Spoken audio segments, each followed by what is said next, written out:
What do you mean technically? Beckham is so... I got it! That boat is already leaving!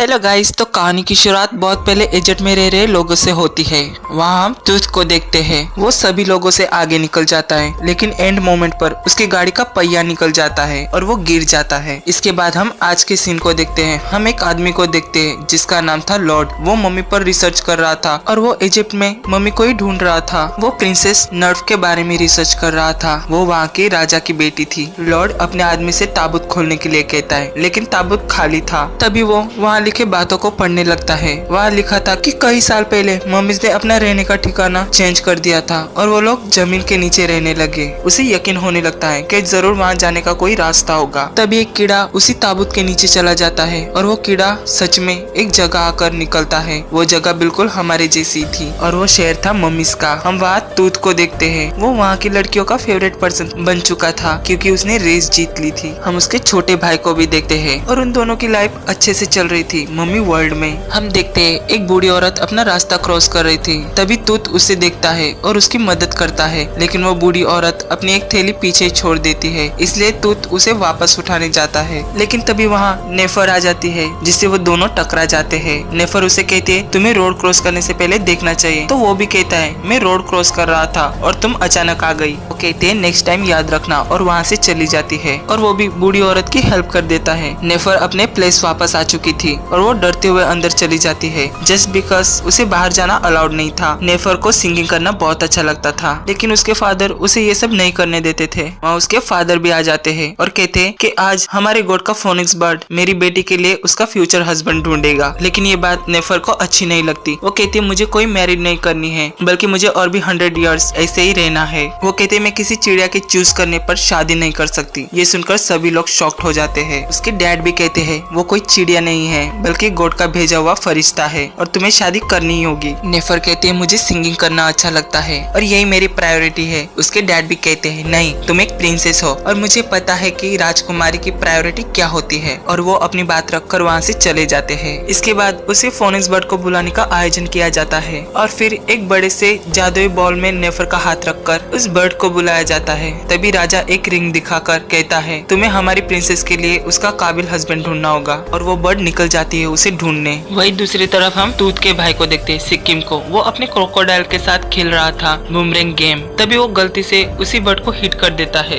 ये सब वो लोग भी देख रहे थे। बर्ड सीधा तूत के छत पर जाकर गिरती है और उन्हें लगता है कि नेरव के लिए राजकुमार मिल गया है। इसके बाद वो लोग तूत को महल में ले आते हैं। वो लोग भी उसे अच्छी तरह से जानते थे। वो उसे बताते हैं कि हमारे गॉड ने तुम्हें चुना है प्रिंसेस से शादी करने के लिए। वहाँ सभी लोग उसके लिए खुश थे। वो कहते हैं कि 7 दिनों में तुम्हें नेफर से शादी करनी होगी। ये सुनकर वो मैरिज करने से रिफ्यूज कर देता है। वो कहता है, इसके लिए मुझे सब कुछ छोड़ना होगा जो मैं नहीं कर सकता। तो वो भी कहते हैं, अगर तुमने इन 7 दिनों में इससे शादी नहीं की तो तुम्हारी टंग को काट देंगे और तुम्हारी दोनों आंखें भी निकाल देंगे। ये सुनकर वो डर जाता है और तुरंत शादी के लिए मान जाता है। वो लोग उसे रिंग देते हैं, ये कहकर कि शादी तक तुम्हें इस रिंग को संभालना होगा। राजा सभी से कहते हैं कि जो भी हो रहा है इसे पहले से लिखा गया है और इसे कोई नहीं बदल सकता। तूत नेफर से बात करने की कोशिश करता है। वो कहता है, मुझे तुमसे शादी करने में कोई इंटरेस्ट नहीं है, लेकिन मैं अपनी आंखें और जुबान नहीं खोना चाहता। वो कहती है, अपनी जुबान कटवा लो, तुम कम बोलोगे और मुझे अच्छा लगेगा। इसका मतलब वो दोनों एक दूसरे को लाइक नहीं करते थे। तभी तूत को रियलाइज होता है कि अब यहाँ रात होनी चाहिए, इसीलिए वहाँ के वर्कर मशीनों की मदद से दिन को रात में बदल देते हैं। वो लोग भी काफी एडवांस थे। उन्होंने सच में दिन को रात बना दी थी। तूत कहता है, चलो फिर हम शादी के दिन मिलते हैं। लेकिन वो कहती है, मैं तुम्हें देखना भी नहीं चाहती। वो भी गुस्सा होकर वहाँ से चला जाता है। सिक्किम वही वेट कर रहा था। वो कहता है, मुझे लगा वो लोग तुम्हें जेल में डाल देंगे। वो ये भी कहता है, क्या हुआ वहाँ? तो तूत भी सारी बातें बताता है। ये सुनकर सिक्किम को अच्छा लगता है। वो भी उस मैरिज रिंग को देखता है और वो कहता है, इट्स वेरी हैवी। तूत कहता है, मैं जानता हूँ और मुझे इसे संभाल कर रखना है। इसलिए वो दोनों दूर कहीं जाते हैं उस रिंग को रखने के लिए। ये वही जगह थी जहाँ से वो कीड़ा निकला था। तूत रिंग को क्लोजर में रख देता है और वहाँ से चला जाता है। इसके बाद हम वही एक छोटे रोबो मशीन को देखते हैं और वो किसी और का नहीं बल्कि लॉर्ड का था। उसने ताबूत के नीचे से उसे भेजा था सर्च करने के लिए। उसे पता चल गया था कि वहाँ कई सारी अच्छी अच्छी चीजें हैं। तभी लॉर्ड को अपनी मॉम का कॉल आता है और वो उनसे बात करने चला जाता है। टैबलेट उसके आदमियों के पास देकर वो दोनों आपस में ही खींचातानी करने लगते हैं। वो कहता है मैं इसे ऑपरेट करूंगा, वो कहता है मैं करूंगा, और इसी चक्कर में वहाँ सब कुछ टूटने लगता है। लॉर्ड भी वापस आ जाता है और ये सब देखकर उन पर चिल्लाता है। तभी वो रिंग भी निकलकर रोबो के हाथ में आ जाती है। ये देखकर लॉर्ड की आंखों में चमक आ जाती है और वो लॉयल वेडिंग रिंग को अपने पास रख लेता है और तूत की टॉफीज भी ले लेता है। इसके बाद वो वहाँ एक धमाका करता है जिसका पता तूत को लग गया था। उसे नेफर भी देख रही थी। तूत कहता है रिंग कहाँ चली गई,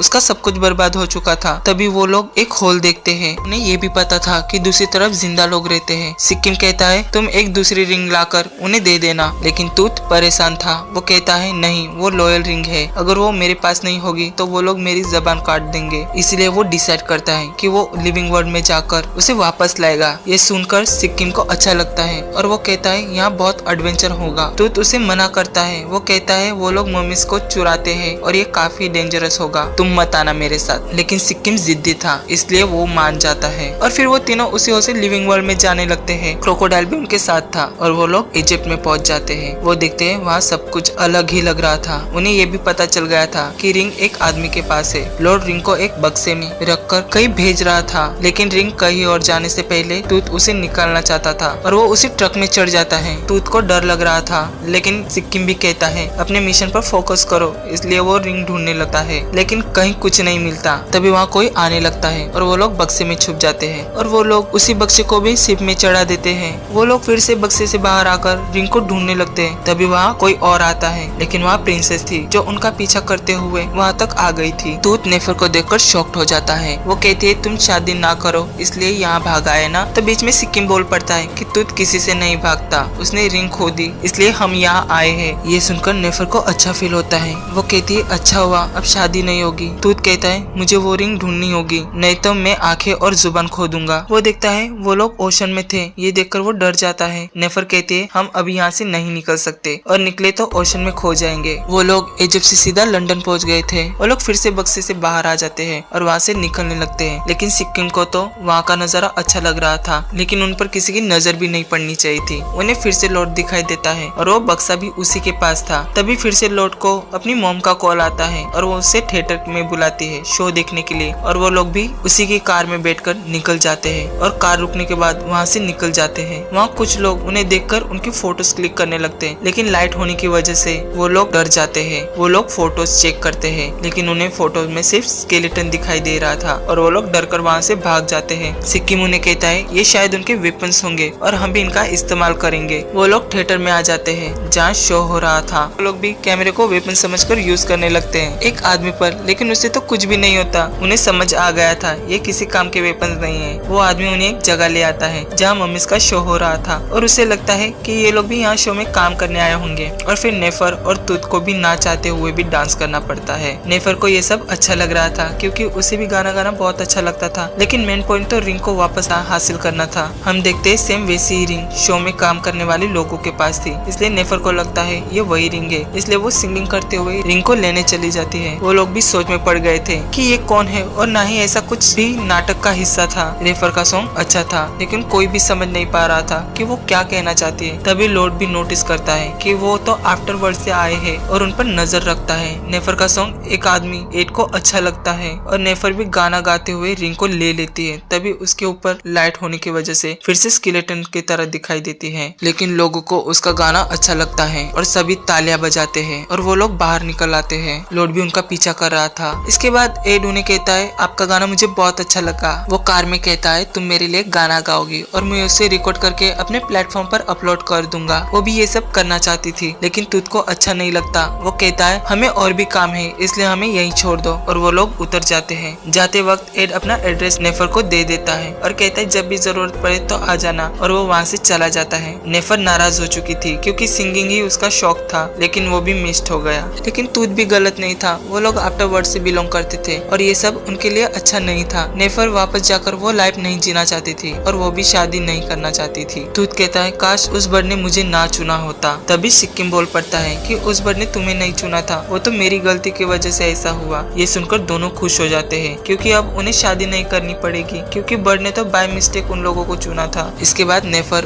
उसे रिंग दे देती है, लेकिन पता चलता है कि वो रिंग तो नकली है, इसलिए तुत फिर से परेशान हो जाता है और वो फिर से रिंग ढूंढने की बात करता है। इसलिए नेफर कहती है हम उसे कल ढूंढ लेंगे, आज रेस्ट कर लेते हैं। इसलिए वो रोकने के लिए एड के घर चले जाते हैं। एड कहता है क्या तुम मेरे लिए गाना गाओगी, ये बहुत ही हिट होने वाला है। वो स्टूडियो में चली जाती है उसके साथ। नेक्स्ट मॉर्निंग लॉर्ड रिंग के बारे में सर्च करने लगा है और उसे पता चल गया था कि ये मम्मी वापस रिंग लेने आई है, वो भी आफ्टर वर्ल्ड से। और तो ये उसके लिए बहुत ही बढ़िया डिस्कवरी थी। वो अपनी मॉम से कहता है मैंने बहुत बड़ी खोज की है और देखना बस कुछ दिनों बाद पूरी दुनिया में मेरा नाम होगा। दूसरी तरफ एड नेफर का म्यूजिक वीडियो शूट करना चाहता था, इसलिए वो उन्हें अपना क्रेडिट कार्ड दे देता है और कहता है तुम जाओ और शॉपिंग करके आओ और अच्छे अच्छे कपड़े खरीदना ताकि हम अच्छा वीडियो बना सके। वो लोग शॉपिंग करने आ जाते हैं और सभी ड्रेस को ट्राई करने लगते हैं और काफी फन भी करते हैं, लेकिन वो पे करना नहीं जानते थे, इसलिए तू पे मशीन पर अपना नाम लिखकर चलने लगता है। तभी माइक में अनाउंसमेंट होती है प्लीज आप अपना बिल पे करें। उन्हें लगता है गॉड उन्हें डांट रहा है, इसलिए वो डर जाते हैं और फिर वो लोग एग्जिट से बाहर चले जाते हैं। इसके बाद वो एड के पास आ जाते हैं। नेफर वहाँ हिट हो चुकी थी और टीवी में भी उसे ही दिखाया जा रहा था। ये सब लॉर्ड को भी पता चल गया था कि वो कहाँ है। इसके बाद नेफर तूत से कहती है आफ्टर लॉन्ग टाइम मेरा सपना पूरा हुआ और हम भी वापस वो रिंग ढूंढकर अपनी दुनिया में चले जाएंगे। इसके कुछ टाइम बाद तूत वापस रूम में चला जाता है और तभी लॉर्ड के चमचे आकर नेफर को बेहोश कर देते हैं। क्रोकोडाइल चिल्लाता है और सिक्किम को पता चल जाता है कि कुछ हुआ है। वो लोग नेफर को ले जा रहे थे। तूत उनका काफी पीछा करने की कोशिश करता है, लेकिन नाकामयाब रहता है। एड को भी पता था कि वो वैन किसकी थी, इसीलिए तूत उस म्यूजियम में जाने लगता है जहाँ नेफर को ले गए थे। वो सिक्किम से कहता है तुम यही रहो, मैं उससे छुड़ा कर लाऊंगा। उन्होंने नेफर को जंजीर से बांध कर रखा था। लॉर्ड वहाँ आकर कहता है तुम मेरे लिए एक बहुत बड़ी खोज हो जो मैं कल पूरी दुनिया को दिखाऊंगा। तो नेफर भी कहती है देखना तूत मुझे बचाने जरूर आएगा। वो कहता है क्यों नहीं, फिर तो मैं उसे भी पकड़ कर पूरी दुनिया को दिखाऊंगा। और फिर वो वहाँ से चला जाता है। हम देखते हैं तूत नेफर को बचाने आ चुका था, लेकिन लॉर्ड सीसीटीवी की मदद से उसे देख लेता है। तूत नेफर से कहता है चलो मैं तुम्हें यहाँ से ले जाऊंगा, लेकिन तभी लॉर्ड आकर उसे भी पकड़ लेता है। बेचारा सिक्किम भी उनके लिए परेशान था, इसलिए एड कहता है चलो मैं तुम्हारी मदद करता हूँ। वो उन्हें म्यूजियम ले आता है। सिक्किम कहता है यहाँ ध्यान रखना, मैं उन्हें छुड़ा कर लाता हूँ। और फिर वो